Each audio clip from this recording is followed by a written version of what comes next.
of your being. I dare you to try it. Write everything you want on a piece of paper. Everything. I don't care. Use your wildest imagination. If you can think it, you can achieve it. Write it on a piece of paper. Read it every morning and every night. Come back here 1 year from today and see how much of that stuff then came true.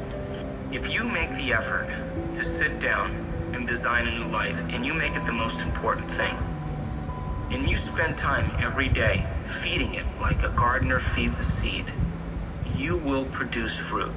It may take some time in the beginning, and it may take some time in developing the art to control your mind from all the things that it needs to do. But most people